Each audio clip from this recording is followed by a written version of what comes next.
SEC. You know about it. Number 2, Tennessee visiting number 1, Georgia. Number 6, Alabama. At number 15, LSU. Let's get into it with Mr. College Football, Tony Barnhart, here on TexAgs, and actually up to the second college football. Tony, how you doing, sir? I am doing great. I just can't believe it's November. That blows my mind. Can it be the offseason for us here in College Station already, please? Because this has been a torrential season. We'll get into that in a moment.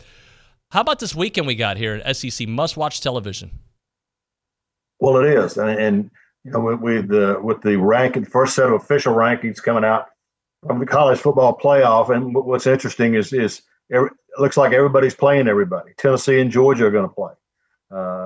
Michigan and Ohio State are going to play. We've got 6 undefeated teams, and it's going to be this is going to be as an intriguing November as we have had in a long, long time. And yeah, the game in Athens, they've never had a 1 versus 2 game in Athens, and they are it's going to be something special. So I struggle with this one because I think Georgia, the reigning champs, deserve the love that they get. But I don't know if anybody's got a better resume so far than Tennessee. Would you agree with both those notions? I would. Matter of fact, I think Tennessee may end up being number 1 in the first official rankings because of those wins over Alabama and LSU. Who's got 2 better wins than Alabama and LSU? So I think that will probably put them at number 1. But it's going to be in some order: Tennessee and Georgia and Ohio State, and we'll use the month of November to figure out where those teams should be placed. The loser of Tennessee and Georgia, excuse me, do they have a chance in your mind to get into the playoffs, considering the way things have played out in years past?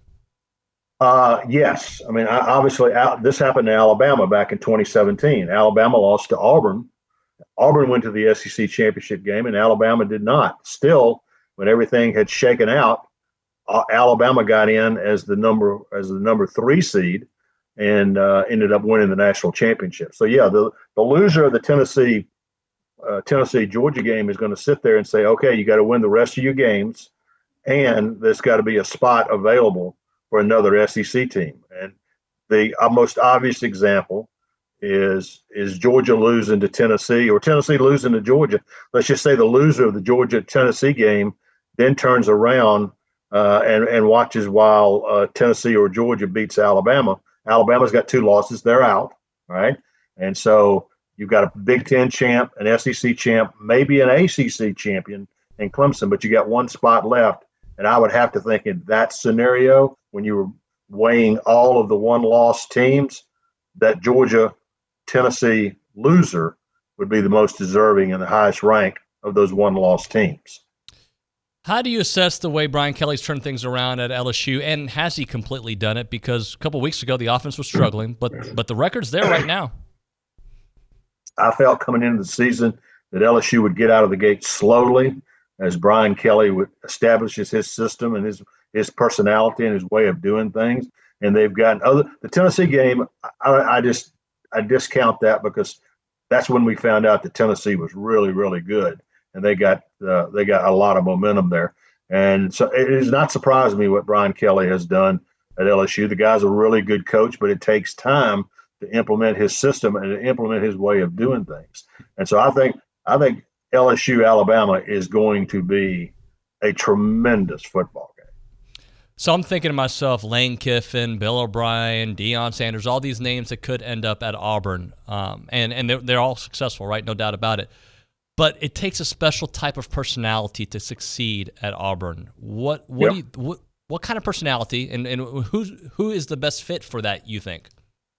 Well, it's got to be somebody, as you just said, who understands the culture. Auburn is unique, and they have had good times and they have had bad times because of that uniqueness.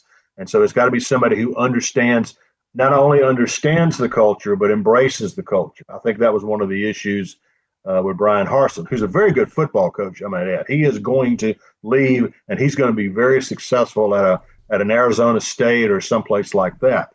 But I don't think he ever fully embraced the Auburn culture, and you have got to do that, and you've got to understand what it's like to coach at the SEC level to play at the SEC level, and most importantly, to recruit at the ACC level. And Brian Harsin never got all those working together.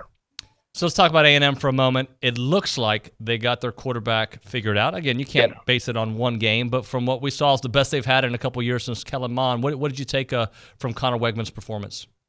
I think there's a lot there to build on. I've told all of my Texas A&M friends, look, you're playing 800 true freshmen. Okay, you have to understand you're playing so many young players, but talented players, that the future looks good. The present doesn't look well. It doesn't look good at all. But that is the nature. So just hunker down, get ready for the future. And if it looks like you found your quarterback, and indeed turns out to be the case, then you've got a big part of your building process taken care of for the foreseeable future. We both know that Jimbo's not going anywhere, and honestly, I don't think he needs to at this point because he's built up some good grace. But will he change his offense because of this season, or do you think if he shows a little success with Connor, it stays as is? Yeah, my belief is this. I saw this happen at Notre Dame. Brian Kelly had a tremendous run going. Then all of a sudden at Notre Dame, he goes 4-8.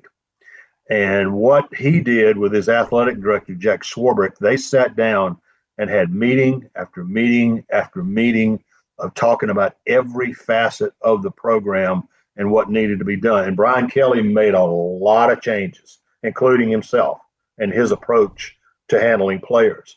And, I'm not in College Station every day. I haven't sat in on the staff meetings, but just watching it from afar, I think Jimbo has got to take a hard look at the way that he's doing things. Does he need to get help calling plays? What is the philosophy in terms of your offense? And as you look at the reality of where college football is now, when offenses, I just think this season, look, I didn't expect Tennessee to win. That's Texas A&M to win the division. I did expect them to be a lot more competitive than they've been. And so I think that he needs to take a hard look at every facet of the program and help with Ross Bjork and help him do that. Tony, great stuff, my friend. Hope to see you soon. Okay, take care.